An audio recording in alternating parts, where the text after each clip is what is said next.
전쟁이 난다면 동절기 끝나기 전에 나야 되거든요. 제일 걱정스러운 시간이 네. 2월 한 밑에서는 좋은 자리가 아닌가 생각하는 게 이유가 네네. 두 가지인데 네네.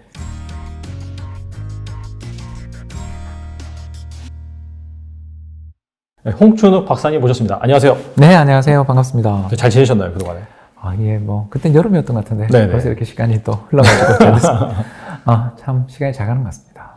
박사님 모시고 또 이렇게 현재 시장 상황, 또 명확하게 팩트를 또 찝어주시는 그런 또 장점이 있으시기 때문에 진단 한번 해보고 또 이런 상황에서는 우리가 투자 관점에서 어떤 자산을 보유해야 되는지 그런 부분에 대해서 집중적으로 좀 알아볼까 합니다. 먼저 좀 글로벌 증시 얘기부터 좀 시작을 해야 될 것 같아요. 사실 지금 안 좋습니다. 그래서 그 안 좋은 그런 이유를 좀 살펴보면 근본적인 그런 배경에는 좀 인플레이션이 있는 것 같아요. 그래서 지난주에 이제 미국의 CPI가 발표가 됐죠. 소비자 물가 지수인데 이게 발표된 뒤에 10년물 미국 금리 같은 경우에는 2%, 2년물 금리 같은 경우에는 거의 한 1.6%까지 치솟았어요. 지금 한 1.5%까지 살짝 내려오긴 했는데 그만큼 인플레이션이 심각하고 시장에서는 연준이 기준금리를 엄청나게 올릴 것이다. 그런 스탠스가 반영이 되어 있는 것 같아요. 그래서 이제 3월 금리 인상 같은 경우에는 50bp, 0.5%포인트죠. 이거를 올리는 게 기정사실화되는 분위기인데 실제 이렇게 올린다라고 한다면 시장에 충격이 상당할 것 같은데 어떻게 생각하십니까? 근데 오히려 올리고 나면 반등은 나올 것 같습니다. 오히려 올리고 나면? 네, 네. 원래 그렇습니다.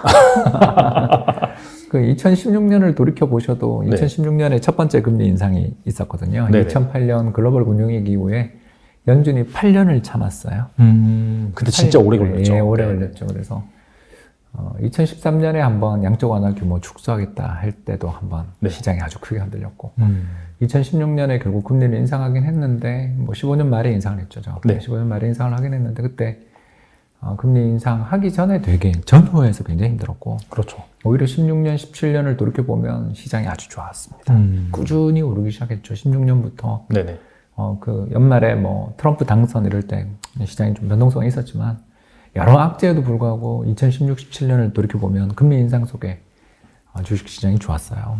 왜 그럴까 이렇게 생각해보면 알려진 악재는 악재가 아니더라라는 거죠. 그래서 금리 인상을 0.5% 정도 단행을 해서 금리를 지금 현재 제로금리를 0.5에서 0.75 밴드를 이제 만들어 놓는다면 시장 분명히 충격은 있지만 그 충격은 금리 인상 전에 아마 많이 반영되고 오히려 그 뒤에는 악재 노출에 그런 분위기가 저는 조성될 가능성이 더 높다고 보는 쪽이고요. 또 하나 시장에서 좀 걱정거리가 하나 우리 시장을 비롯한 전 세계 시장에 다 문제가 뭐냐면 돈 빌려 투자하시는 분이 되게 많아요. 레버리지. 네네. 예, 레버리지를 일으켜서 투자하시는 분들이 너무 많고 뭐 우리나라는 이제 신용이라고 그러고 네네. 미국은 마진 뎁이라고 그러는데 이게 다 되게 많아요. 예, 그래서 이게 안타깝지만 시장이 크게 조정을 받고 나면 이 물량이 계속 나오게 됩니다. 네네. 왜 그러냐면 뭐 예를 들어서 4배 레버리지를 썼다. 내가 1,000만 원인데 5천만 원 투자했다. 네네. 그렇게 되죠. 4천만 원을 빚습니다. 그렇죠. 자, 그렇게 된다면 한 20% 조정받으면 원금이 다 날아갈 거 아니에요. 그렇죠. 거기다 빌린 이자까지 하면 사실은 15, 16% 정도 조정받으면 거의 뭐 큰일 나는 거죠. 근데 지금 시장이 지수 자체가 벌써 그 정도 조정받았는데 네네. 개별 종목은 어떻겠습니까? 개별 종목은 좀 처참하죠, 사실. 예, 뭐 제가 좋아하는 종목들 같은 경우에 일부는 뭐 반토막 난 종목들도 있잖아요. 대형주가 그렇습니다. 예, 이런 걸 생각하면 그 물량에 지금 좀 출혈도 있는 것 같아요. 근데 지금 이제 정리를 해보면 약간 3월 FOMC 금리 뭐 대폭 인상 이런 부분은 사실 그 시기로 가면 갈수록 시장이 반반영해서 오히려 이제 올리고 난 다음에 불확실성 해소로 오를 수는 있지만 근데 이제 방금 말씀하신 지금까지 약간 좀 레버리지 빌려서 투자한 물량이 너무 많다 보니까 약간 수급적인 그런 악재로 악순환이 반복된다. 그렇게 보시는 거예요. 예, 그래서 앞으로 한 달 좀 조심을 해야 되는 시기인 거고요. 그래서 지난번 2월 초의 반등도 1월 말 2월 초의 반등도 좀 걱정스러웠던 게 여기 아직 덜 털린 상태에서의 반등은 오히려 그 반등 시 매도가 나오거든요. 그렇죠. 왜냐하면 위험 관리를 하려는 분들이 나오니까. 네네. 그래서 좀 앞으로 약간 시장이 여러 가지 면에서 우리는 또 대선이 3월 9일 그렇죠. 예, 그리고 또 증선위라고 해서 상장 폐지 심사하는 곳이 있잖아요. 그렇죠. 예, 거기서 지금 뭐 아시는 것처럼 몇몇 그리고 시가총액에서도 되게 상위권에 있는 기업들 몇몇이 지금 상장 폐지되냐 마냐 얼마나 불안합니까? 이런 불안한 요인들까지 여기에 3월 9일이나 10일로 알고 있는데 LG 에너지 솔루션이 특례 편입 아마 되겠죠. 예, 코스피 200에. 네, 그러면 여러분 2018년에도 이 비슷한 경우가 있었거든요. 네, 특례 편입 전에는 주가가 안 빠져요, 잘. 아, 왜냐하면 인덱스 펀드가 편입하니 미리 사니까. 네네. 근데 그 편입한 다음에 되게 힘들어지는 경우들이 우리 역사적으로 보면 되게 많아요. 2015년에도 또 특례 편입 한번 찾아보시면 좋습니다. 다 3월에 있었던 일들이고 그랬는데요. 이런 일들에서 보는 것처럼 특례 편입 전에는 그쪽으로 수급이 쏠려서 시장이 안 좋고, 네네. 그리고 난 다음에 특례 편입이 된 다음에는 이제 더 살 데가 없어져서 빠지는. 그래서 이런 특례 편입 제도 자체도 선도 좀 봐야 되는 상황이고요. 근데 시장의 수급이 한 3월 초 중순까지, 거기다 러시아랑 우크라이나도 또 이 동절기가 끝나기 전에, 전쟁이 난다면 동절기 끝나기 전에 나야 되거든요. 네네. 왜냐하면 거기가 진창이 됩니다. 흑토지대가 유명한 이 곡창이지만 다르게 이야기하면 빙하 녹음물 또는 겨울에 눈 왔던 게 녹으면서 뻘이 되는 곳이기도 하거든요. 네네. 그래서 보면은 역사적으로 볼 때 전쟁이 난 수가 없어요. 아, 그래요? 네, 그 탱크조차 그냥 늪에 빠져버리는 정도의, 진군이 불가능할 정도의 움직이지 못하는 표적이 됩니다. 그러면은 사실 봄이 지금 아직까지는 좀 겨울이잖아요. 예, 그러니까 지금 2월, 그러니까 제일 걱정스러운 시간이 네. 2월 20일 베이징 동계올림픽 폐막인가를 텐데 그때부터 3월 초가 가장 전쟁하기 좋은 시기인 거죠. 말씀을 들어보니까 지금 사실 거의 한 3월 초중순까지는 악재가 너무나도 많고 뭔가 수급이 유입될 만한 그런 모멘텀도 없는 것 같아요. 근데 반대로 현금을 좀 많이 가지고 있는 투자자 입장에서 본다면 지금 상황이 약간 좀 조정시 매수 기회를 활용할 수 있을까요? 네, 그렇게 봅니다. 2,700 이미 깨졌지만 네네. 한 2,700 밑에서는 좋은 자리가 아닌가 생각하는 게 이유가 네네. 두 가지인데, 네네. 첫 번째는 제가 생각했을 때 연기금이 그동안 우리 시장에서 엄청나게 매도를 해왔는데, 엄청나게 팔았죠. 예, 아마 매도가 중지되거나 그 이하 레벨에서는 순매수 가능성도 상당히 있지 않나. 네, 왜냐하면 이제 목표 네. 비중보다 국내 주식이 이제 네. 오히려 적어져 버리는. 그러니까 매도했을 뿐만 아니라 평가손도 발생했을 거 아니에요. 그렇죠. 작년 이맘때 비해서 지금 주가가 거의 20% 고점 대비, 네네. 고점 대비 20% 조정을 받았으면 그 국민연금 내 국내 주식 목표 비중보다 아마 미달할 수도 있는. 그러니까 그만큼 조정이 지금 급한 거죠. 네네. 그렇게 되면 이제 연기금들은 반대로 작년은 오버슈팅 날 때는 네네. 팝니다. 네. 그러나 언더슈팅 또는 패닉이 벌어질 때는 국민연금만큼 믿을 데가 없거든요. 그래서 제 생각에 2,700 혹은 2,600 이하에서는 좀 사볼 만한 종목들도 많고 매력적인 종목도 많다. 네네. 이게 첫 번째고, 두 번째가 1997년 외환위기부터 지금까지 약 한 만 25년 동안 우리 국내 주식시장의 역사적인 평균 PBR, 그러니까 네네. 주당 순자산 가치 대비한 주가 레벨이 1.1배 정도가 역사적인 평균이거든요. 네네.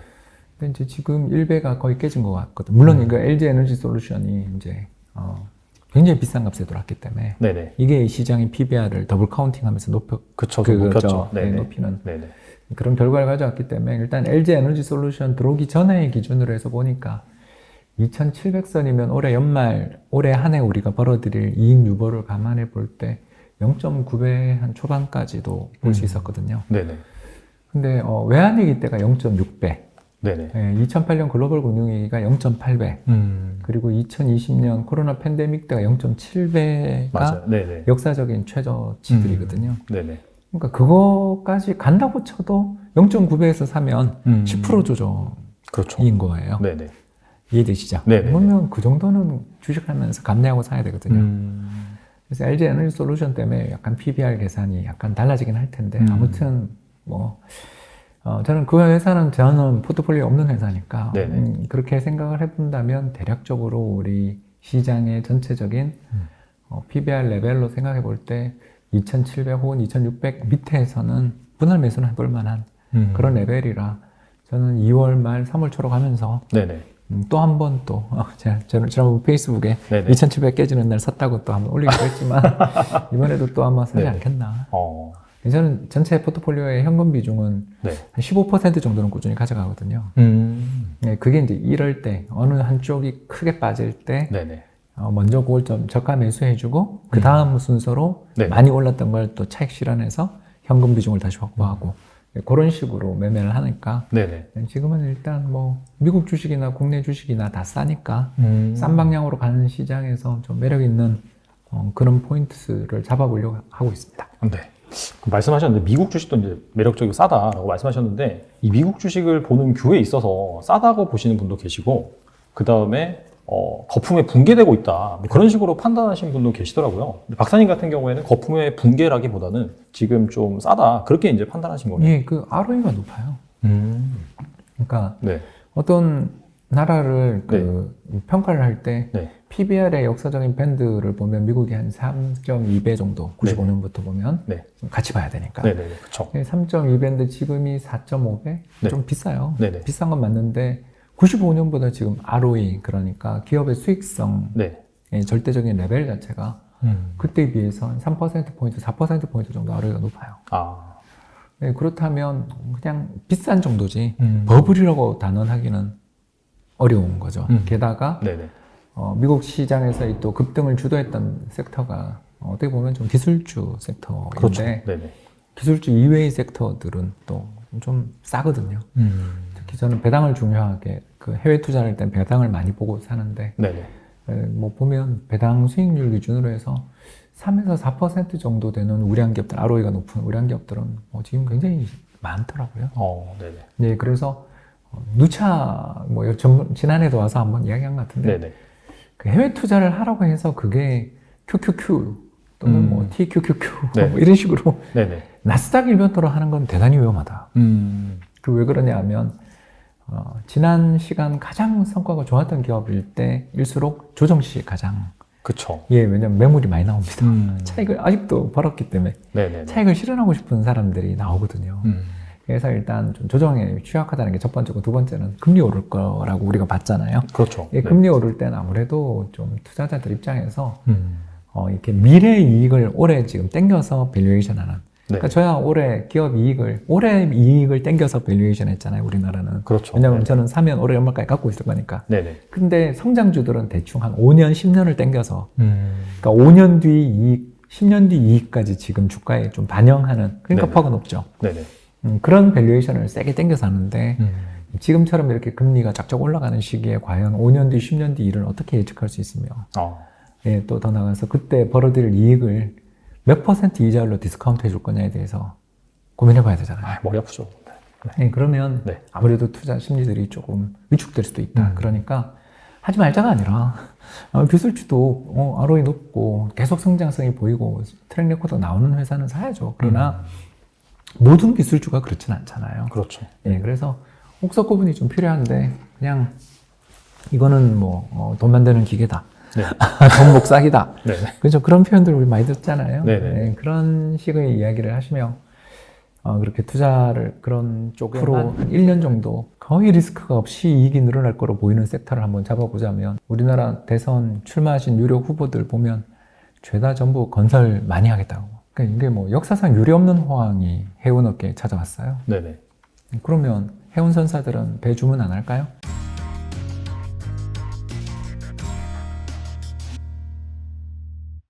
앞으로 한 1년 정도 이익이 계속 늘어나는 게 이거는 거의 리스크가 없이 이익이 늘어날 거로 보이는 섹터를 한번 잡아보자면 일단 은행이 부동산 시장이 완전 붕괴되지 않는 다음에야 게다가 평균 LTV도 굉장히 낮으니까 네네. 그러니까 그 담보 인정 비율이 되게 낮아요. 10억짜리 집에 평균적으로 담보를 인정해 준 비율이 우리가 규제 지역 같은 경우는 30% 40%밖에 안 되고 그렇죠. 사실은 또 집값이 올랐으니까 그보다 더 내려갔겠죠. 네네. 그러니까 이런 식으로 굉장히 은행들 건전성도 높고 이자율도 올라갈 때는 은행도 네네. 좋고 또 두 번째 보험사도 네. 좋을 것 같고 또 우리나라 대선 출마하신 유력 후보들 보면 죄다 전부 건설 많이 하겠다고 집을 많이 네네. 300만 원, 150만 원 그러잖아요. 네네. 그러면 건설 경기가 나쁠 수는 없는 거고 또 건설 경기가 좋으면 건자재 관련 업종들이 나쁠까요?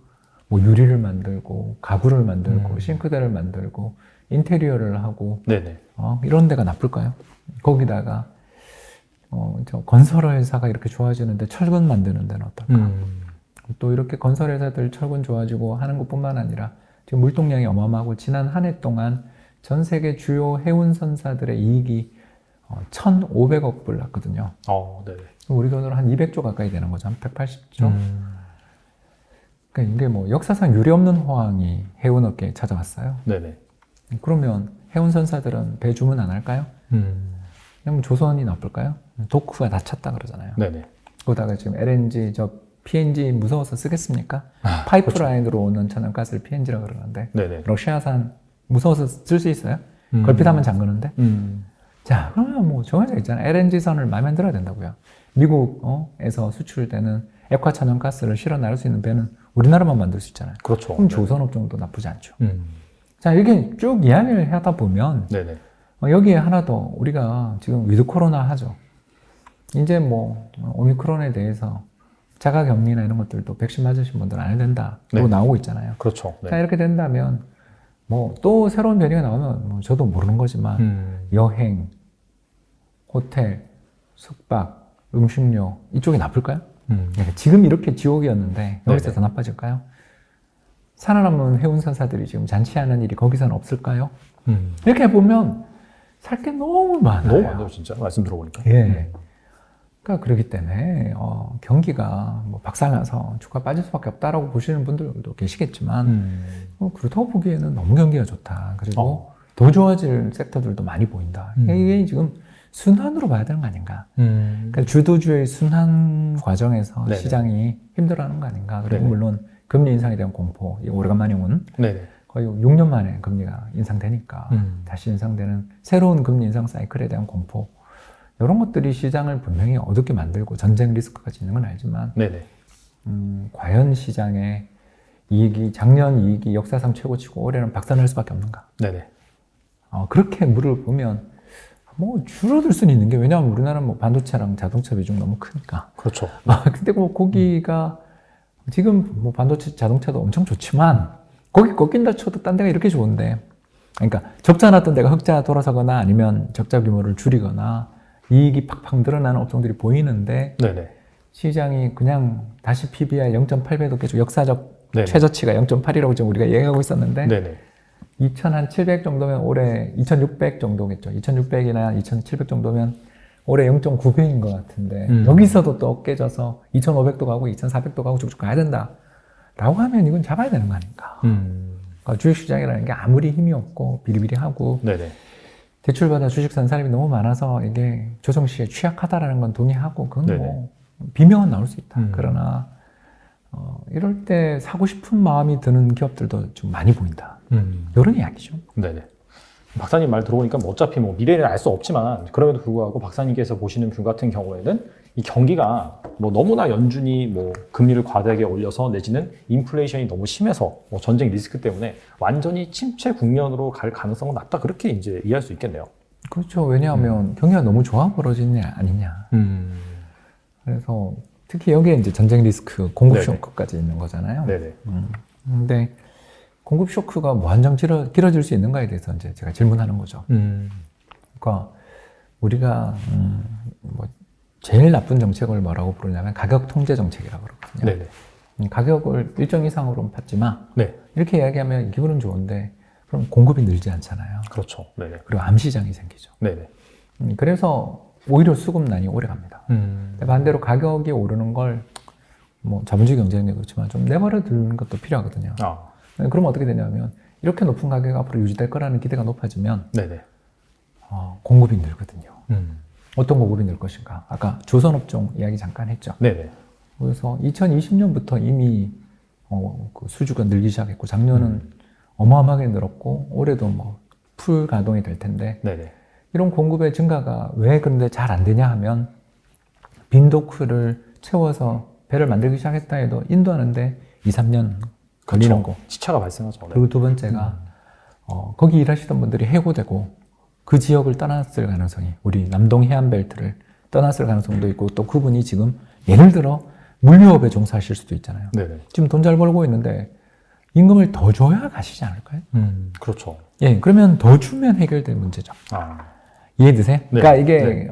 자본주의 경제라는 게 그 가격이 오르면 대부분 해결되거든요. 자, 그럼 중고차가 지금 뭐 급등하고 있다. 40%씩 올랐다 그러죠. 네네. 자, 그러면 여러분 가격이 40% 오른 중고차를 지금 사고 싶으세요? 라고 묻는 의문이 나오지 않을까요? 사실 그럴 것 같으면 저는 우버를 네네. 아니 미국 사람들은 차 없으면 못 산다라고 그러지만 그 전에 지금 없앴던 사람들은 힘들어서 없앤 거 아니에요? 그렇지 않습니까? 그리고 네. 살려고 봤더니 신차값이 줘야 된다. 네. 자 그러면 어떡해요? 아이 뭐 꼭 지금 사야 되나? 뭐 그거 살려고 계획했던 돈들을 딴 데 쓰면 안 되나? 기회비용이라는 게 있잖아요. 그렇죠. 여기 쓸 네네. 돈을 딴 데 쓰면 되잖아요. 네네. 그렇지 않습니까? 제가 지금 말씀드린 거 아시겠죠? 그러니까 가격이 오르면 해결되는 문제들이 굉장히 많거든요, 세상에는. 근데 네. 우리가 네.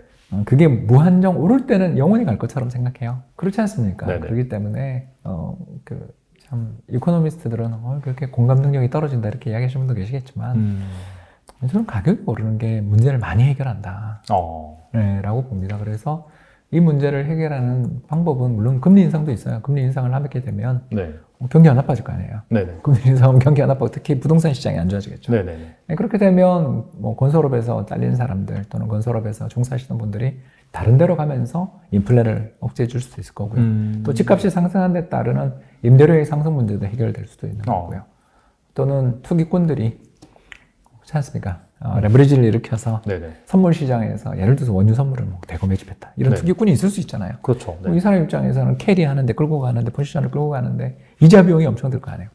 무섭겠죠. 그렇죠. 그래서 정리할 수도 있는 거잖아요. 네, 그렇기 때문에 금리 인상이 효과가 없다는 아니죠. 아니지만 문제는 대부분 보면 오랜 기간 동안 산업이 불황을 겪으며 구조조정해서 생산 캐파들이 줄어든 데서 발생한 문제들이 되게 많잖아요. 지금 중고차도 그렇고 그렇죠. 네네. 조선도 그렇고 물류도 네네. 그랬죠. 네. 이런 문제들은 가격이 오르면서 시간이 지나면 해결될 문제지만 그걸 뭐라도 해야 된다는 압박이 연준에게 지금 가해지는 거죠. 네네. 그래서 연준이 안 하려 그러는데 어쩔 수 없이 하는 분위기잖아요, 지금은. 그렇죠. 그렇지 않습니까? 작년까지만 해도 안 하려 그래. 뭐 네. 잘해봐야 올해 3번 그랬잖아요. 네네. 지난해 12월에 FOMC 의사록 보면 올해 3번이 대다수였어요. 맞아요. 네. 근데 지금 7번, 8번이 나오는 거예요. 그러니까 압박이거든요. 네네. 그래서 시장이 이렇게 압박감을 느끼게 되고 연준은 아이고 금리 인상한다고 해서 인플레이션이 이게 공급 차질 문제는 금리 인상으로 해결되는 게 참 느린데 잘 안 되는데라는 걸 알면서도 할 수밖에 없는 거라 시장이 재미없는 거죠. 그건 답이 아니라는 걸 아는데 금리 인상은 하는 건 좋은데 천천히 할 거라는 게 작년 12월 다 분위기였는데 불과 2달도 안 된 사이에 이렇게까지 시장의 생각이 달라지는 건 결국 인플레고 또 전쟁 리스크 때문인 건데 네네. 그러니까 넌 해결을 해라고 말하니까 해결할 수 있는 수단은 없는데 해결하라고 그러면 뭐라도 해야 된다라는 건 시장에 좋은 이야기는 아니죠. 그렇게 돼서 경기가 나빠서 시장에 조정을 받는다도 있겠죠. 그런 업종도 있을 수 있어요. 네네. 그러나 제 생각은 불확실성. 야 이거 금리 인상한다고 해결 안 되는데 그런데 금리 인상을 한다고? 아이고야. 야 좀 이 문제가 좀 완화되거나 뭔가 미래가 좀 투명해질 때까지 좀 쉬자 이렇게 된 것 같다. 그럼 박사님 견해를 좀 정리를 해보면 사실 지금 약간 좀 공급 쪽 그런 이슈에서 발생한 그런 인플레이션이기 때문에 금리 인상 자체가 그렇게 효과적이지는 않으나 그럼에도 불구하고 지금 이거를 뭔가 잡아야 되는 그런 연준의 스탠스 입장에서는 뭐라도 해야 되니까 그렇게 하는 분위기인 거고. 근데 이제 달리 생각해서 말씀을 들어보니까 사실 뭐 이렇게 공급이 부족하다라고 한다면 캐파를 늘릴 것이고, 그렇죠. 뭐 인건비를 뭐 너무나 높으면은 뭐 인력 이동이 발생한다든지 그런 시장의 자율적인 그런 정화 시스템에 의해서 시간이 지나면 지날수록 인플레이션 좀 둔화될 수 있겠네요. 네, 그 가장 대표적인 예가 네. 이번에 IMF 보고서에서 네네. 나왔는데 네. 역시 제 페이스북에 한번 공유했는데 네네. 갖다 쓰십시오. 그런 뜻이죠. 확인해 보겠습니다. 예, 그 보면 뭐냐면 공급 충격에 의한 걸 제외한 인플레이션이 중요하잖아요. 그렇죠. 네. 근데 그걸 보면 미국만 공급 충격을 제외한 인플레이션이 있어요. 그 왜 그러냐면 미국은 집값이 인플레에 들어가니까. 네네. 근데 나머지 대부분의 나라 중국, 일본, 한국, 유럽 뭐 대부분의 국가는 그 공급 충격과 환율 등을 감안한 이 외부 충격을 제외한 인플레가 거의 다 0이에요. 우리도 3.5% 뭐 인플레 그러는데 네네. 그 에너지 가격이랑 뭐 식료품 뭐 이런 거라든가 네네. 또 외식비가 식료품하고 연결되니까 네네. 그런 쪽 물가가 거의 한 2% 정도 우리가 오르거든요. 네네. 그러니까 이런 것들을 여기 또 그 연동되면서 오르는 또 유틸리티 요금도 있고. 그렇죠. 네네. 그러니까 이런 걸 종합해 보면 우리도 사실 경제 내에 강력한 인플레이션 압력이 존재해서 인플레가 나는 게 아니라 기후가 안 좋고 전쟁 리스크 때문에 네네. 뭐 이래서 지금 인플레가 난 거잖아요. 아, 네네. 그런 걸 종합해 보면 그래서 연준은 금리 인상을 막 하려고 그러는데 일본 중앙은행이나 유럽 중앙은행이 꼼짝도 안 하잖아요. 왜냐하면 지금 자기들은 그걸 제외하고는 인플레가 안 나니까 오히려 지금을 좀 즐길 수 있거든요. 네네. 경제가 되게 어려웠는데 인플레가 난다. 좋은 일이잖아요. 네네. 아, 그렇지 않습니까? 엄청 좋은 일이거든요. 네네. 사실 왜냐하면 디플레보다 인플레가 훨씬 좋은 그렇죠. 일이잖아요. 네네. 그러니까 네. 인플레가 나는 걸 좀 기다리고 있는 거죠. 그래서 미국만 저렇게 가면 어떤 일이 벌어지냐면 또 달러만 강세로 가겠죠. 그러면은 사실 연준 입장에서는 연준도 사실 이 사실을 알긴 알 거잖아요. 그래서 하기 네. 싫어하죠. 그러나 뭐 어떡하겠습니까? 지금 정치 문제가 됐잖아요. 저는 네. 그런 생각이 들어요. 네네. 정치 문제가 된 것 같다. 네네. 지금은. 음. 그래서 안 할 수는 없다. 여기서 안 하면 더 시장이 흔들릴 것 같고요. 할 거면 그냥 0.5나 0.75% 아예 화끈하게 금리 인상하고 한 5, 6월 달 뭐 그때까지 좀 쉰다든가 아니면 뭐 6월에 분기 한번 한다든가 이런 식으로 시간을 잠깐 여유를 두고 할 수 있으면 50bp도 나쁘지 않은 선택. 또 75bp 금리 인상하면 뭐 쇼크는 맞겠지만 오히려 그 뒤는 시장은 또 안정을 찾을 수도 있는 문제인 거죠. 네, 그 연준의 단호한 태도가 또 심리를 꺾을 수도 있는 거고요. 네네. 그 인플레이에 대한. 네네. 이런 점을 보면 일단 뭐 달러는 좀 당분간 강세. 그리고 달러 강세일 때 우리 시장 좋은 적이 한 번도 없으니까. 그렇죠. 예, 뭐 외국인들이 빠져나가잖아요.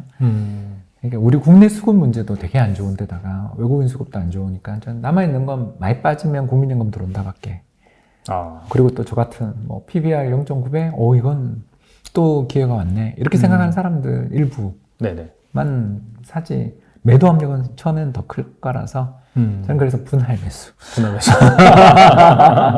정리를 해보면 확실히 약간 3월 중순까지는 그런 불확실성이 많으니까 그런 부분 때문에 시장은 그다지 좋지 않을 것 같고, 그리고 또 이제 연준에서 그렇게 갑자기 금리를 확 인상을 하면, 이건 가정입니다. 그러면은 또 달러 강세가 일어날 수밖에 없으니, 그러면은 또 수급적인 상황에서 사실 외국인의 수급도 기대해 볼 수 없는 그런 상황이지만, 네, 외국인 많이 들고 있는 네. 수출 대형주들 힘들겠죠. 그럼에도 불구하고 PBR 0.9배 정도면은 약간 좀 중장기적인 관점에서 사볼만 하다. 이제 그렇게 이제 정리해 볼 수 있겠네요. 예, 그렇습니다.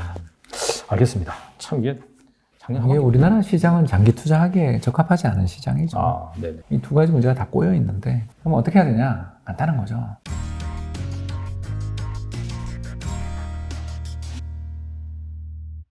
그럼에도 불구하고 우리나라 시장 같은 경우에는 오를 때는 좀 되게 많이 올라요. 특히나 이제 2020년 코로나전. 그때는 세계에서 뭐 상승률이 가장 높을 정도로 이렇게 코스닥 올랐다가 1위, 코스피 2위. 그쵸. 그랬다가 작년 또 하반기부터는 사실 다른 나라 시장 같은 경우에는 중간중간에 조정은 나왔을지언정 다시 반등을 했거든요. 근데 우리나라 시장은 작년 하반기부터 또 많이 하락을 했고, 특히나 이번에 뭐 우크라이나, 그 다음에 러시아의 전쟁 이슈가 나왔음에도 불구하고 한때 이 러시아보다 코스닥이 더 많이 빠졌어요. 그래서 특히나 이렇게 우리나라는 왜 이렇게 변동성이 큰지, 혹시 우리나라 뭔가 그 시장에서 우리나라 사람이기 때문에 어쩔 수 없이 좀 투자를 하긴 해야 되잖아요. 그래서 그런 분들한테 좀 해주신 말씀이 있다면 뭐가 있을까요? 예, 우리나라 시장은 장기 투자하기에 적합하지 않은 시장이죠. 네네. 네, 그래서 네. 뭐 어떤 우량주 하나 사서 장기 보유하면 돈 번다라고 이야기하지만 그건 후견 편향이라고 사이드 미러 보고 이야기하는 거죠. 지나간 다음에는 명료해요. 네네. 예를 들어서 뭐 1999년 이럴 때 우리나라 시장에서 시가총액 1위 기업을 사서 지금까지 보유했다. 그럼 정말 그 사람은 고통스러울 거예요. 왜냐하면 한전이거든요. KT 뭐 네네. 이런 기업들이 99년, 2000년 우리나라 시가총액 최상위였고요. SK텔레콤도 있었고요. 그러니까 그 우리나라 시장에서 시가총액 최상위를 구성하는 기업들에 그냥 사서 우량주 하나 사서 장기 보유하면 된다라는 건 돌이켜보면 삼성전자나 LG생활건강 같은 아주 정말 희소한 그런 케이스만 보고 이야기를 하는 거잖아요. 네네. 그런 걸 보면서 우리 시장에서 뭐 이것만 하면 된다 이런 이야기 하는 걸 보면 저는 무섭거든요. 장애 고점이다. 부동산은 강남 아파트, 주식은 삼성전자만 사면 된다. 이걸 주식 토론방에서 제가 봤거든요. 네. 보는데 정말 등골이 서늘하더라고요. 끝났구나. 우리 시장이 얼마나 어려운 시장인데 이것만 하면 된다는 식으로 생각하면 주식을 쉽게 보는 시기가 시장은 되게 어려워지는 시기인 거죠. 그럼 왜 우리는 이렇게 어렵냐 하면 이 두 가지 문제가 다 꼬여 있는데 꼬인 거죠. 첫 번째는 우리나라 전체 GDP에서 차지하는 수출 비중이 거의 한 작년 아직 통계는 안 나지만 50% 정도 되잖아요. 네네. 너무 GDP에서 차지하는 비중이 커요. 음. 그런 말을 다르게 이야기하면 예를 들어서 뭐 현대 기아차의 한 해 생산 캐파, 생산 능력이 얼마냐면 한 8, 900만 대 될 겁니다. 네네. 왜냐하면 800만 대 판 해도 있어요. 네네. 8, 900만 대 정도 된다고 봐야죠. 근데 우리나라 시장이 얼마냐? 커봐야 2, 300만 대 시장이죠. 그렇죠. 자, 그러면 600만 대, 700만 대는 해외에서 팔아야 돼요. 이게 무슨 말이냐면 어마어마한 생산 캐파를 가지고 있는 거죠, 나라가. 네네. 반도체 공장, 지금 평택에 짓고 있는 삼성전자 반도체 공장만 해도 저게 우리나라 국내 수요용이 아니잖아요. 해외용이에요. 네네. 그러니까 우리나라가 수출 비중도 크고 국내 내수 시장에 비해서 경제가 되게 수출 지향적이고 생산 캐파가 되게 많다 보니까 네네. 다르게 이야기하면 경기 좋을 때는 이게 세계에서 제일 좋은 나라죠. 아. 물량을 바로 뽑을 수 있는. 네네. 그러나 반대로 좀 경제가 나빠지거나 뭔가 불안하면 쉽게 공급 과잉 압박을 받게 되는 이런 나라인 거죠. 그래서 굉장히 경제가 어렵고 특히 불황이 오면 이렇게 기업이 잘 망해요. 우리 한진해운 너무 아깝잖아요. 네네. 지금 작년 한 해 전 세계 해운 회사들이 벌어들인 순이익이 1,500조라고 그러는데 엄청 만약 그 10대 해운 선사 중에 하나였던 한진해운, 현대상선이 멀쩡하게만 있었으면 그 어마어마한 이익을 다 누렸을 텐데 구조조정하고 또는 없어졌잖아요. 네네. 그러니까 이게 우리나라의 어려움이에요. 그러니까 이걸 기업들이 안단 말이에요. 그럼 어떻게 하겠어요? 호황이 왔을 때 돈을 안 풀어요. 쟁여둔다고요. 네네. 배당이나 자사주 매입 소각 안 해요. 네네. 주주한테 안 준다고요. 어떻게 하냐요? 불황이 올 때를 대비해서 갖고 있겠다. 내부 유보를 많이 하죠. 그래서 세계에서 배당 네. 성향, 순이익 중에 주주들한테 돌려주는 비율이 세계에서 제일 낮거나 두 번째로 낮아요. 그러니 주주들 입장에서는 이 회사가 좋은 회사다라고 생각하고 사서 이익이 많이 나도 나한테 오는 게 없어요. 그리고 주가가 빠지면 자사주 매입이라든가 배당 지급 등을 통해서 주가를 좀 받쳐주면 좋을 텐데 그런 거 없어요. 오히려 심지어 내부자들이 매도해버리고. 네네. 자, 그러면 주주 입장에서 이 시장에 대해서 어떤 생각 가지겠어요? 여기는 장기 투자하기 좋지 않고 단타를 쳐야 된다라는 생각을 갖겠죠. 네네. 그러면 단타 투자자들이 제일 중요하게 여기는 게 뭘까요? 이동평균선이에요. 뭐 60일이든 20일이든 아니면 120일 이동평균선 위로 가서 상승 추세가 되면 그때 들어오고 네네. 반대로 이동평균선을 하향 이탈하면서 시장의 추세가 무너진다 싶으면 받치는 사람이 없이 다 매도한단 말이에요.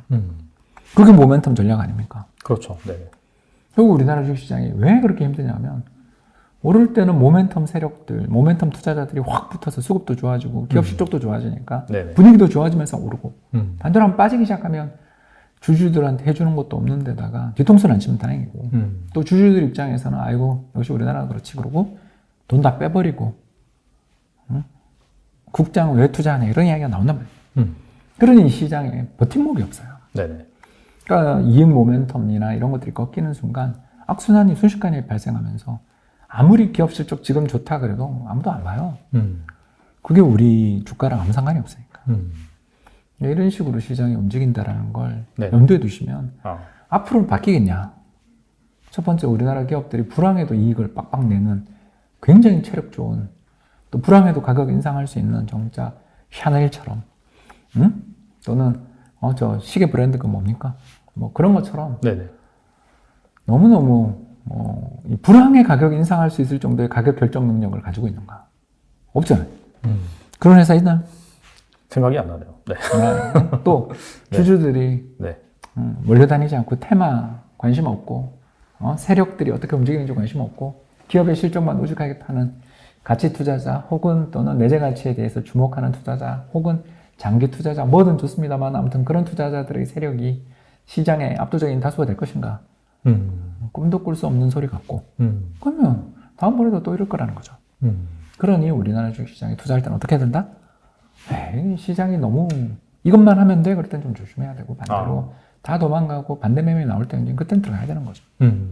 그래서 지금 반대 매매가 나오기 시작했기 때문에 네네. 또 한국 시장 내가 다시 투자하는 사람이 아니다. 이야기가 그 똑같은 종목 토론방에서 나오기 시작했으니까 유튜브 댓글에도 엄청 달려요. 예, 그러면 들어가야죠. 이게 근본적으로 약간 우리나라 그런 산업 구조의 그런 특징인 것 같아요. 그 내수보다는 수출 비중이 워낙 크다 보니까 대변수에 너무나 또 크게 작용을 하고 그러다 보니까 실적 업앤다운도 크고 주가 변동성도 크다 보니까 투자자 역시 뭔가 좀 이렇게 장기 투자하기 좀 어렵고.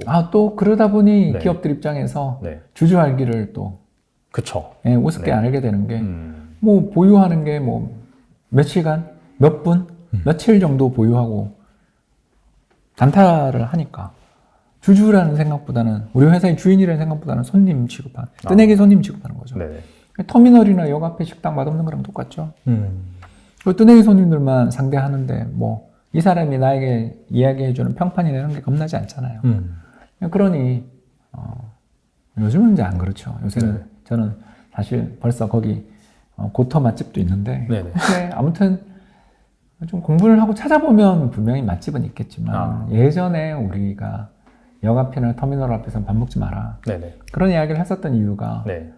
이 뜨내기 손님을 대우하는 또 식당의 마인드 때문에 그런 게 있었다라면 네네. 지금 우리도 아직 좀 악순환이 네네. 이 두 가지의 요인이 세 번째 이제 문화까지 바꾸는 거죠.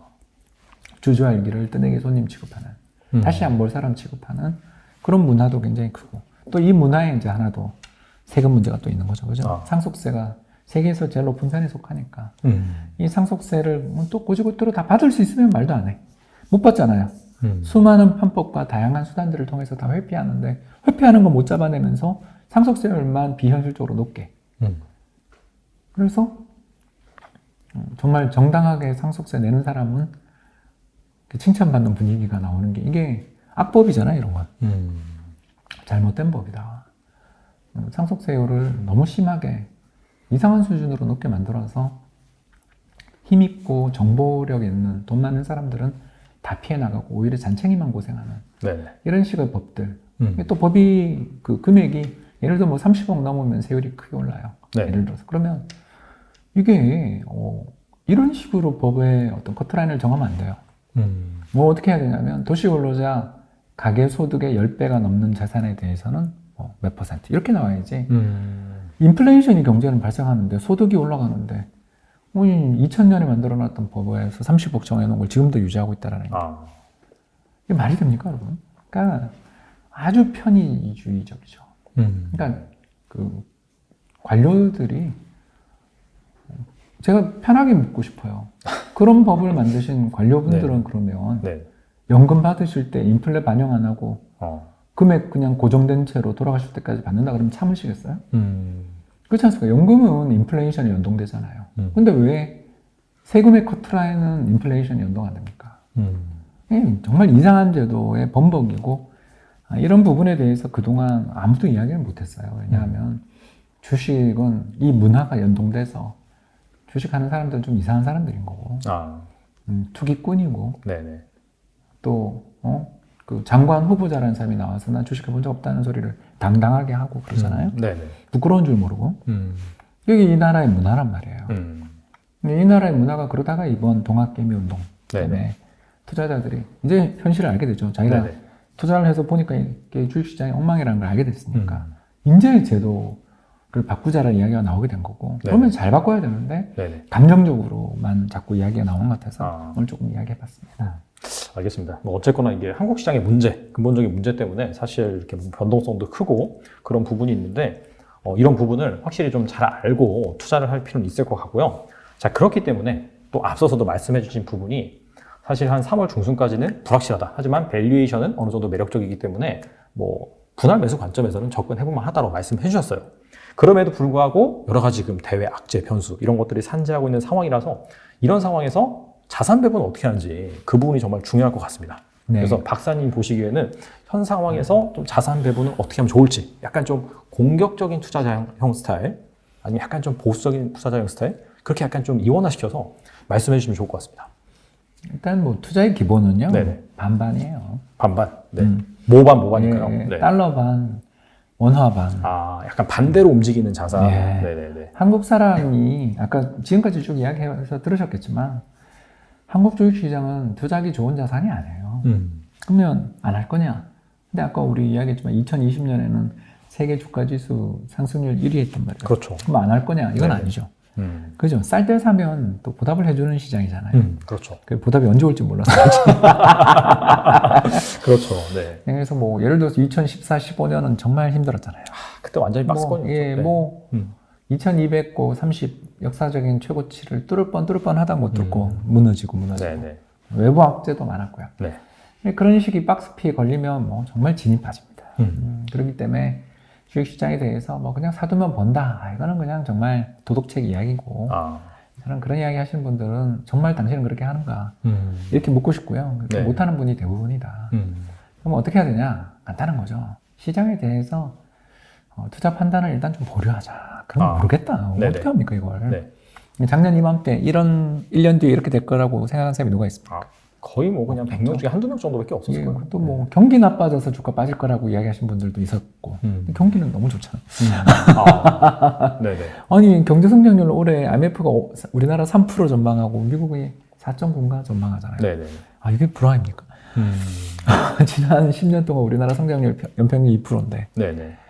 너무 과열이죠. 그러니까 불황이라 빠진다고 말하기는 참 어렵다. 그럼 전쟁을 또 예상해서 네네. 주가 빠지는 걸 예측했냐? 말이 안 되죠. 그런 건 말이 안 되는 거잖아요. 네네. 그러면 결국은 지금 이 상황은 불운한 결과라고 봐야 되는 거지 예측으로 이걸 맞출 수 있었는가?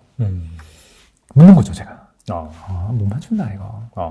그럼 어떻게 해야 되냐? 간단한 거죠. 룰을 지키면 되죠. 자, 네네. 첫 번째 1. 네. 달러 자산 절반, 원화 자산 절반을 사자. 예를 들어서 이거 그냥 가정입니다. 네네. 내가 1억 원 들고 있는데 5천만 원은 미국 국채, 네네. 달러 표시 국채에 사고 5천만 원은 한국 주식을 샀다. 네네. 이 둘이 제일 반대로 움직이거든요. 자, 사놨는데 지난해 연초에 네. 환율이 또 1,070원 갔어요. 네. 그죠? 네. 작년 이맘때 그랬습니다. 맞아요. 지금 환율하고는 상상이 안 가죠. 그쵸. 네네. 그리고 종합주가지수 뭐 연초에 3,300 갔죠. 그쵸. 그런데 미국 국채는 비리비리했을 거예요. 자, 그러면 어떡합니까? 제가 5천 투자해놨는데 작년에 아마 우리나라 국내 주식에서 한 7천만 원 되고 네네. 저기 미국에 투자해놨으면 3천이 됐다. 이건 가정이에요. 네네. 3천까지는 안 갔겠죠. 네네. 근데 3천만 원 됐다. 그러면 그냥 그걸 놔두면 안 돼요. 어떻게 하면 되냐? 작년 초에 2천만 원 국내 주식 팔아서 빠진 미국 국채를 한 2천만 원 사놨다면 자, 지금 어떻게 됐을까? 안 되겠죠. 환율이 지금 바닥에서 130원 올랐고 미국 국채는 그래도 뭐 빠졌다 그러지만 이자는 줬을 거 아니에요. 그렇죠. 네, 그러면 거기 미국 국채는 한 6천만 원 돼 있을 거고 한국 주식은 다시 4천만 원 20% 빠졌으니까 4천만 원 돼 있겠죠. 네네. 자, 그럼 어떻게 해요? 9천만 원 팔아서 그 1천만 원 팔아가지고 지금 우리 국내 주식을 아까 제가 이야기했던 2,700 깨지면 2,600 깨지면 좀 반반 사가면 되는 거잖아요. 그러니까 이런 식으로 하다 보면 언젠가 우리 국내 주식 바닥을 잡을 수 있잖아요.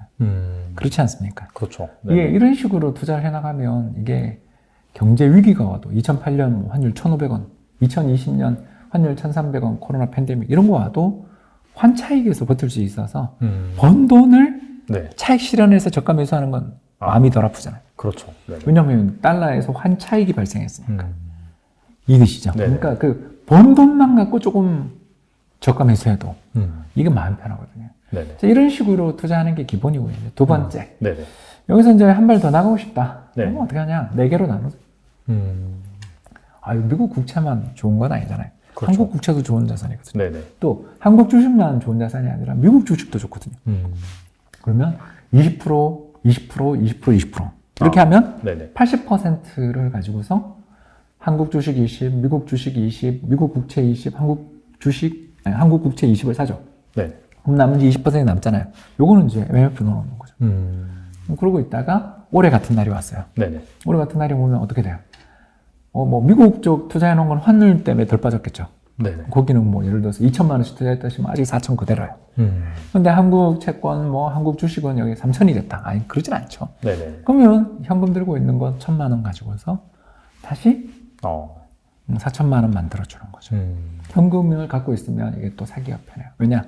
이익 난 걸 팔아서 손실 난 거 산다. 이거 되게 어렵잖아요. 뭔가 파는 게 이 투자에서는 좀 어렵게 해요. 사실. 그러니까 네. 현금을 좀 가지고 있으면. 그래서 4천 투자해놨는데 예를 들어서 뭐 이런 일이 또 있으면 좋은데 그 다음에 내 자산이 또 주식이 반등해가지고 미국 주식도 한 3천 되고 한국 주식도 3천 됐다. 그러면 거기서 500 빼서 다시 현금 확보 조금. 아니면 그게 힘들다면 이번에 적금, 내가 1년짜리 적금을, 우리 월급 풍차 많이 돌리시잖아요. 그래서 1년 동안 열심히 또 저축한 돈을 가지고 1년에 열심히 저축해서 1,000만 원을 만들었으면 그걸 다시 MMF로 부족한 현금을 다시 채워 넣어서 네네. 야, 또 조정화라 내가 사게. 이해되세요? 그러니까 현금으로 리밸런싱이라는 거예요. 이게. 아. 그러니까 월급 받는 분들, 소득이 있으신 분들은 적금 드시잖아요. 그 적금 든 걸 어떻게 운용해야 될까 고민하실 때 이렇게 운용하시면 돼요. 자, 모은 돈이 있다, 시드머니 있다 그러면 아까 얘기한 것처럼 5개로 나누는 거죠. 아. 현금 20%, 미국 네. 주식, 미국 채권, 한국 주식, 한국 채권 나누는. 그러니까 이런 식으로 하는 거죠. 이게 이제 중립형. 현금 너무 많아. 네네. 나 이거만큼 주식 더 살래. 이러면 네네. 공격형. 아. 그건 뭐 알아서 하시는 거고요. 어. 근데 현금을 조금 가지고 있는 건 좋다. 저는 개인적으로 15% 정도 가지고 있거든요. 15% 정도 가지고 계시다가 현금을 단기 가지고- 급락하거나 이제 그럴 때. 네, 그래서 네네. 아마 내일쯤은 네. 모레나 내일이나 네네. 이 현금은 MLF 이제 있으니까 그거 빼가지고 이틀 걸리니까 네네. 이틀 맞죠? 그래서 그럼 빼가지고 아마 뭐 이대로 빠지면 이번 주 아니면 다음 주에 또 페이스북에 올리지 않을까? 박사님의 페이스북을 한번 잘 아예 지켜보면서. 뭐그 여러 네. 그 커뮤니케이션 통로 중에 네네. 그 인스타나 이거는 좀 어떻게 보면 경치 좋은 데 갔을 때, 네네. 뭐 좀 맛있는 거 먹을 때, 성격이 있구나. 뭐 이게. 좀 약간 사진 중심이라면 네네. 이 페이스북은 좀 나이가 많아서 그렇지 스토리를 좋아하셔요. 내가 네네. 이걸 지금 왜 샀다. 뭐. 네네. 이 가격이면 매력이 네. 있다고 본다. 뭐 이런 이야기를 네네. 하면서 한 장 딱 그냥. 왜냐면 사진을 올려야 검색이 잘 되더라고요. 아, 그렇구나. 노출이 잘 돼요. 네네. 그리고 유튜브에서는 구절. 어. 제가 왜 샀고요? 이런 이야기도 하는 거고. 그렇죠. 이렇게 우리 네. 사이다 경제 나와서 이런 이야기도 하는 거죠. 네네네. 아무튼 박사님의 SNS를 한번 다음 주에 또 시장이 흔들리거나 그러면은 한번 확인하시면은 또 어떤 액션을 취하셨는지 나와 있으니까 참고하실 필요가 있고, 이게 사실 말씀하신 그런 방법이 뭐 엄청난 그런 팁이다라고 보기엔 좀 그렇지만 최상의 방법은 아니지만 최선의 방법이 맞는 것 같아요. 꾸준히 지지 않고 계속해서 볼 수 있는. 뭐 시장이 빠지기 전에 현금 갖고 있다고 빠지고 난 다음 사고 뭐 이런 그쵸. 대단한 능력자들이 되면 되는데 네. 제가 29년 이 일을 해왔는데 안 되더라고요. 여러분 그냥 네. 그러니까 내가 실력을 키우고 종목에 베팅을 하고 싶다라는 마음을 갖고 계시면 아까 이야기했던 국내 주식 20%를 인덱스 펀드 대신 개별 네네. 종목 투자를 한번 해보세요.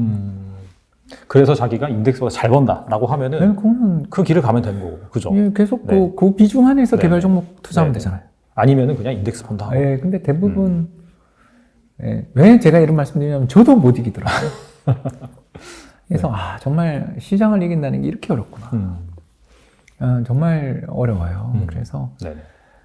저는 뭐 겸손해지더라고요. 투자를 해보다 보면 어. 내가 이렇게 공부를 나는 정말 책을 이렇게 많이 읽는데 어. 이렇게 공부를 많이 하는데 이렇게 우리 네네. 이야기하면서 그렇죠. 네. 질문 받는 걸 또 되새겨서 책도 쓰고 글도 쓰잖아요. 네네. 그런데도 못 이겨요. 왜 그러냐 하면 두 가지 때문인데 하나는 제가 아는 지식의 한계고 또 하나는 외부 충격 때문이잖아요. 이 둘을 언제까지 공부를 해야 될지 모를 정도로 끊임없이 새로운 공부할 게 나오는 거에다가 네네. 우리가 아무도 예상 못했던 진짜 작년 이맘때 우크라이나랑 러시아가 전쟁할 거라는 이 공포가 시장을 이렇게 새파랗게 질릴 거라고 이야기한 사람이 있었으면 정신이 뭐 2016년에 그때 2015년 봄에 네. 세바스토폴 거기에 크림반도 합병하고 러시아가 네. 얼마나 고생했는데 네네. 바보야? 이런 소리 하지 않았겠어요? 그 러시아 주가 쳐보세요. 2015, 16년에 어떤 일이 있었는지 외환위기 났습니다, 사실. 환율이 엄청나게 폭등하고 주가 폭락하고요. 그래서 네네.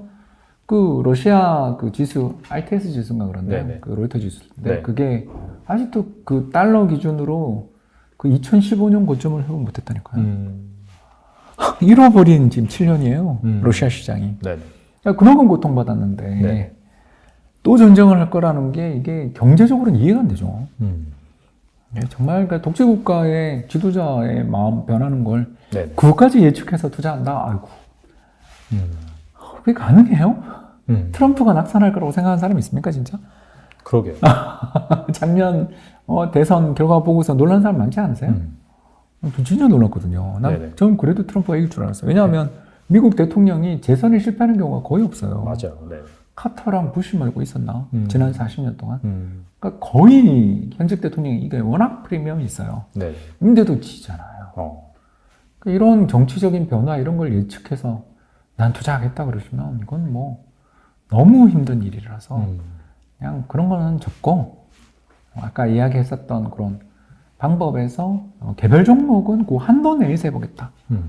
뭐 또 미국 주식을 한다 그러면 그 20% 그죠? 또는 25% 네네. 그런 비중 한도 내에서 해보시는 건 추천할 만한데 해보시면 압니다. 제가 왜 이런 이야기를 하는지. 그것도 길게 네네. 한 5년을 되돌리면서 이렇게 쭉 계좌 그 매매 내역 나오니까 네네. 손익통산 한번 해보세요. 해보면 야 내가 정말 못하는구나. 저는 뭐 어디 유튜브나 방송에서 10루타를 뭐 했네 이런 분들 보면 사람이 아닌 것 같아요. 29년 투자를 했는데도 네네. 제일 잘한 게 3루타인데 그 3루타도 삼성전자예요. 아. 삼성전자 뭐 3만 전자 될 때 그때 산 거. 아. 그런 거 말고는 3루타도 잘 없고 그게 제 인생 2번 3루타가 다 삼성전자로 3루타네. 나머지는 벌어본 적이 없어요. 아. 그만큼 난이도가 있는 게 주식 투자인데 그렇게 주식 투자를 쉽게 이야기할 때는 조심해야 된다. 근데 아직은 우리나라 기업들이 헝그리해 보여요. 5년에서 10년 사이에는 괜찮은데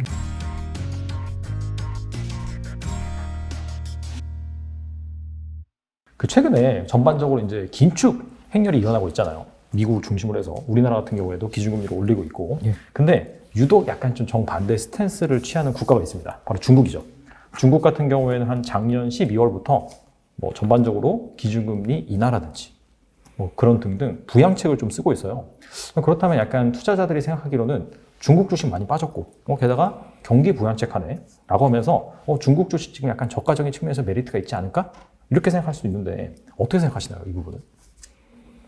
저는 좀 반대 의견이죠. 아, 반대 의견이요? 네, 그러니까 네. 뭐 종목별로 공부해서 사는 건 좋다고 생각해요. 왜냐하면 중국도 앞으로 한 10여 년 정도를 보면 결국 노령화가 좀 우리보다 더 빨리 진행될 나라니까. 네네. 왜냐면 한 가구 한 자녀 운동해서 그렇잖아요. 그렇죠. 네네. 그래서 1978년 이후에 태어난 세대들이 굉장히 적어요. 바링호우라고 하는데. 네네. 그런 그 80년대생들이 지금 이제 한참 결혼하고 뒤에 또 애도 놓고 하는데 그 세대들이 우리랑 똑같더라고요. 다 결혼도 잘 안 하고 특히 남녀 성비 불균형도 엄청 심하고 그리고 무엇보다 출산율도 아무리 뭐 지금 한 가구 한 자녀 그런 거 다 철폐해도 출산율이 안 늘잖아요. 네네. 그런 사례에서 보는 것처럼 다들 나라는 비슷한 것 같아요. 그러면 중국 경제 입장에서 이제 풍부한 노동력의 시대에서 부족한 자원을 유효하게 잘 활용하는 데 가장 좋은 자산이 바로 뭐냐면 시장이거든요. 그 시장만큼 효율적으로 네. 자원을 배분해 주는 데가 없잖아요. 네. 그래서 규제를 완화하고 자유변동 환율 제도를 하고 금리를 자유화하고 뭐 시장을 개방하고 하는 방향으로 가면 상당히 비전이 있다. 근데 그게 아직은 안 보인다. 뭐 예를 들어서 엔트그룹 사태라든가 네. 디디 추신 사태라든가 뭐 수많은 사례에서 보는 것처럼 일단 중국 기업들의 특히 테크 기업들 중에 일부 해외 나가 있던 기업들은 정말 너무 힘드니까 그렇죠. 이런 규제가 강화되고 있고 더 나아가 지금 사실상 고정환율, 환율의 변동성이 적죠.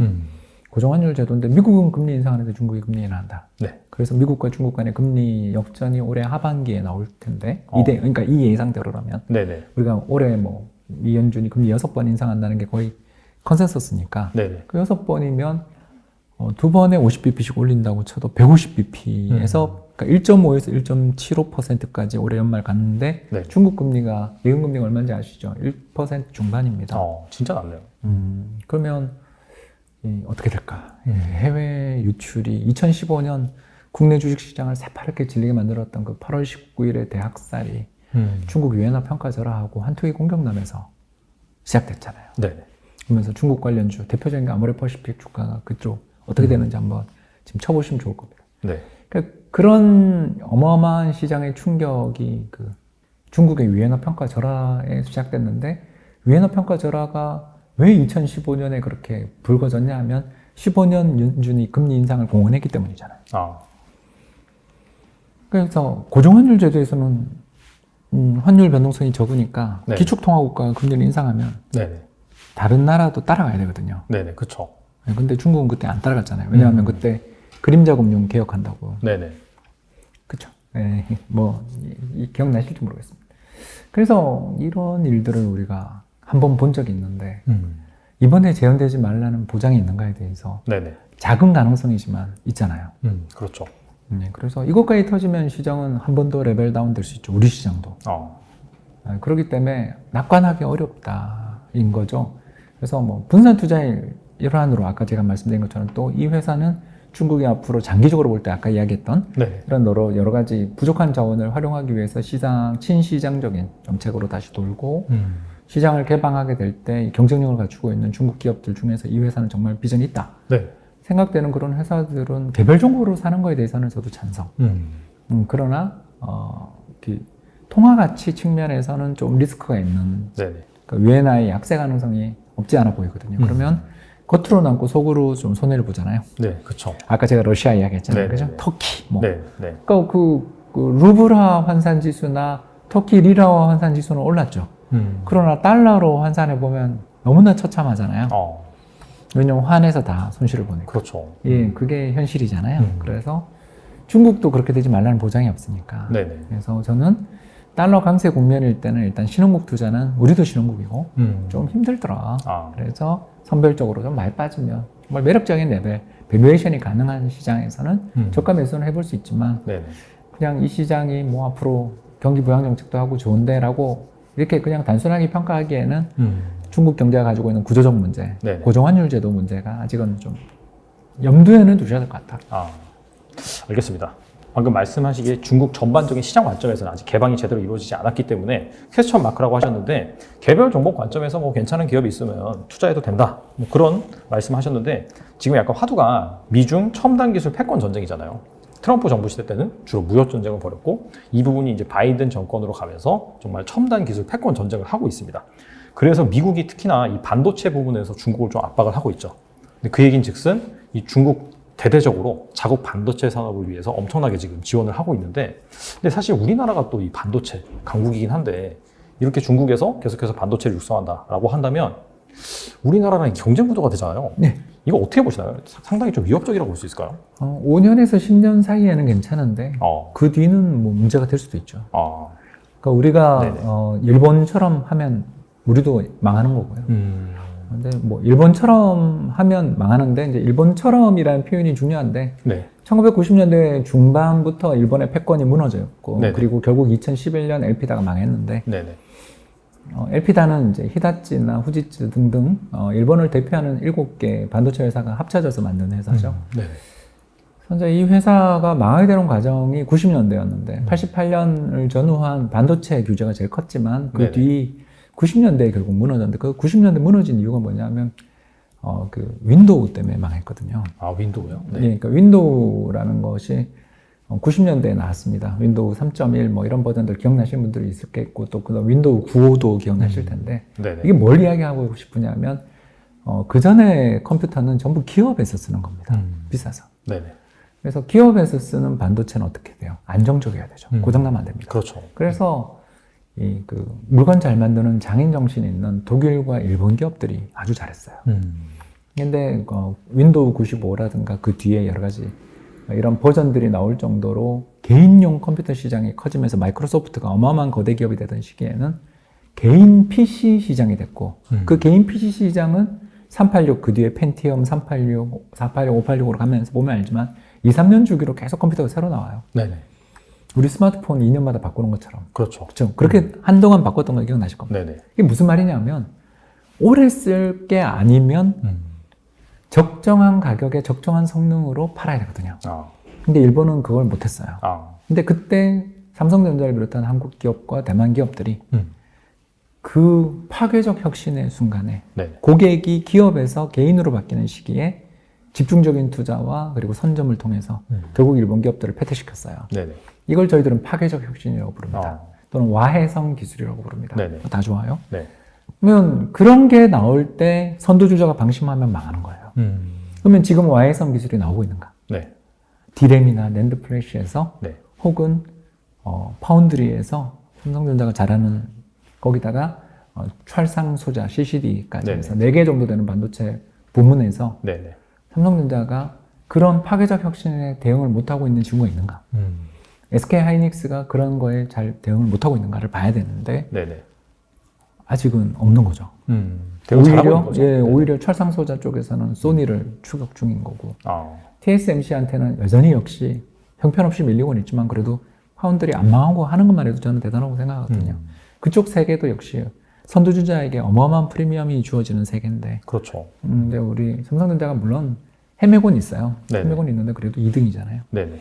그러면 버티며 기술을 계속 축적하다 보면 선두주자 방심할 때 역전을 하면 되는 거죠.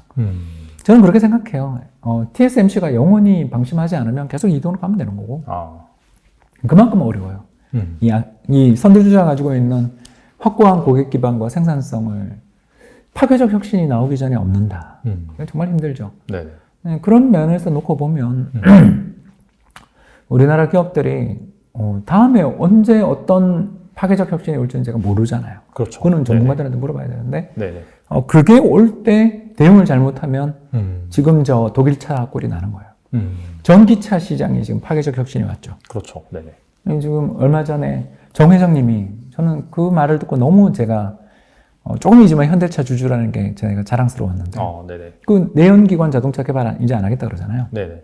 내연기관 엔진 개발 안 하겠다고 선언했죠. 그렇죠. 근데 그거 다음 날인가 다다음 날인가 BMW 회장이 우리는 개발하겠다고 맞섰죠. 그거 보면서 일본이 저랬다 저는. 일본이 1995년에 저랬다. 네네.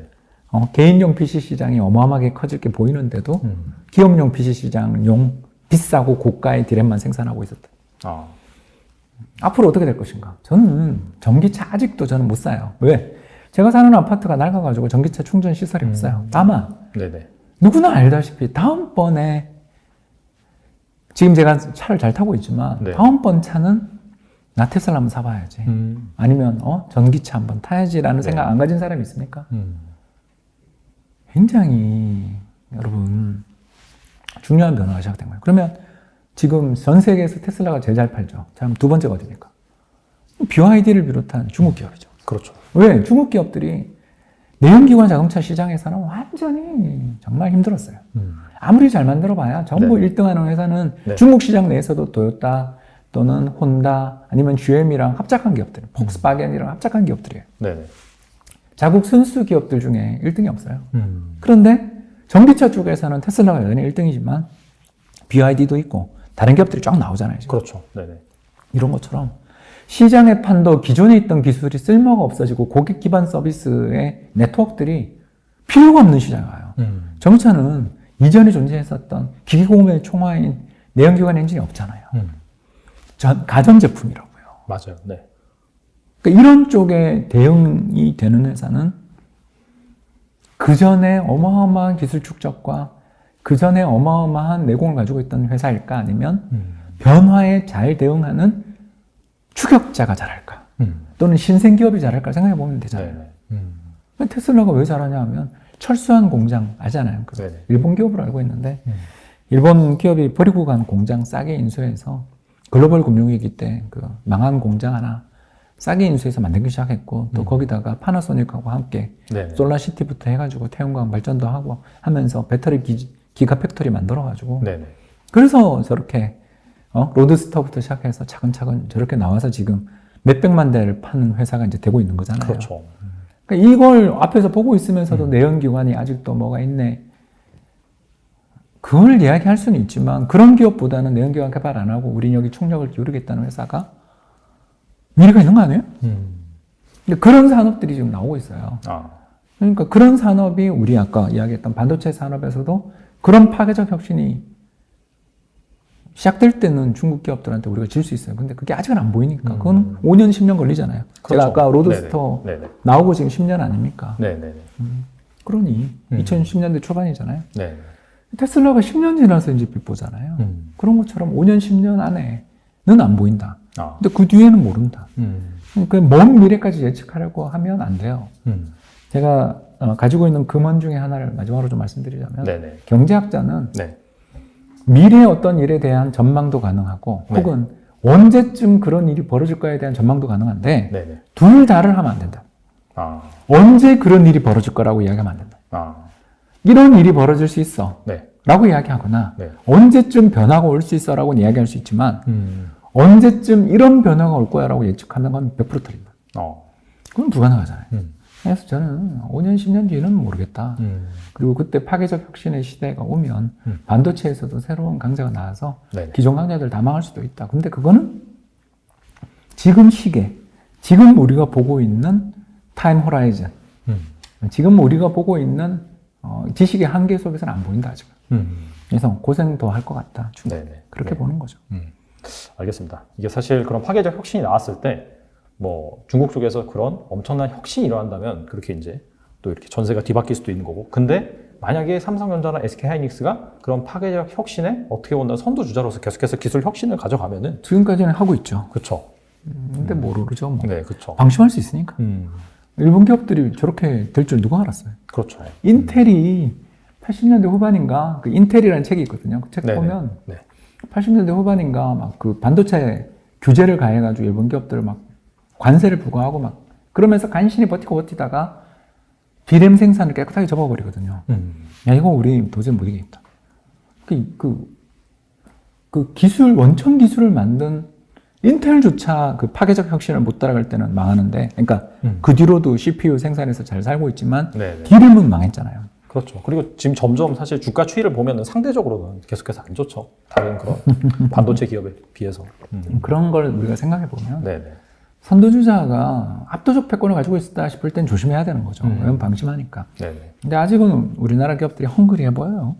특히 SK 하이닉스를 제가 좀 좋아하는데, 아, 네. 인텔 랜드 플래시 부분도 인수하고, 키옥시아, 옛날 그 도시바죠. 네네. 도시바의 그 지분 매각할 때도 또 참여하고 막 그런 식으로 굉장히 헝그리 하잖아요. 네네. 그런 태도들을 우리나라 기업들이 아직은 보여주고 있기 때문에 5년, 10년은 뭐 네. 중국 추격 이야기할 때 적어도 반도체 쪽에서는 네, 뭐 이렇게 한편으로는 뭐 삼성전자, SK하이닉스 주주분들이 5년, 10년은 괜찮을 수 있겠구나 그렇게 뭐 생각할 수 있고, 반면에 또 이걸 어떻게 들으셔야 되냐면 정말 반도체 분야에서 그런 기술 혁신이 나타날 때 우리나라 기업들이 잘 따라가는지 이 부분은 잘 체크를 하셔야 될 것 같아요. 예, 요새 또 좋은 책들도 많이 나와서 아까 제가 말했던 인텔 책은 거의 절판돼서 그 책 말고 뭐 반도체 제국 같은 그런 책들은 한번 읽어볼 만한 것 같습니다. 지금 제가 읽고 있어서. 네. 네, 알겠습니다. 혹시 그 마지막으로 이 투자자들한테 해주고 싶은 얘기가 있으시면 간단하게 해주시고. 네, 뭐 주변 사람이 네네. 이렇게 해서 돈 벌었다. 네네. 또 나 이렇게 잘한다 이러면서 계좌를 인증하고 싶을 때 네네. 그럴 때가 있거든요. 맞아요. 그때가 제일 위험할 때. 저도 이게 뼈저리게 공감하는 예, 부분이에요, 반대로 사실. 예. 그냥 투자하는 사람들이 다들 조용해지고 아무 말도 안 하고 시장에 대해서 이야기도 하기 싫어할 때가 네네. 들어갈 때다. 그렇게 생각합니다. 알겠습니다. 오늘 좋은 말씀 많이 해주셨는데, 진짜 지금이 어떤 상황인지 그 박사님이 해주신 말씀을 잘 생각해 보셔서 주변에 정말 계좌 인증하는 사람이 많은지, 아니면은 다 정말 주식 진짜 한국 주식은 망한다, 지금 할 때가 아니다 하면서 막 그렇게 울분을 토하시는 분들이 많은지 잘 판단을 하셔서, 사실 단기적으로 누구나 어떻게 될지 아무도 모르거든요. 하지만 중장기적으로 봤을 때는 또 이게 경제가 전반적으로 계속해서 성장을 하고 또 주식의 역사를 보면은 계속해서 우상향을 했기 때문에 그런 상황일수록 나의 정말 감정은 그렇게 못할지언정 이성적으로 잘 판단을 하셔서 또 현명한 투자 판단 내리셨으면 좋겠고요. 또 최근에 출간하신 책, 거기 보시면은 오늘 영상에서는 간단한 자산 배분 전략에 대해서 말씀해 주셨는데 그 책을 보시면 상당히 좀 기대 수익률이 높은 전략이 많더라고요. 그래서 그런 지혜, 박사님의 지혜를 한번 잘 참조해 보시면 좋을 것 같습니다. 지금까지 홍춘욱 박사님 나와주셔서 감사합니다. 감사합니다.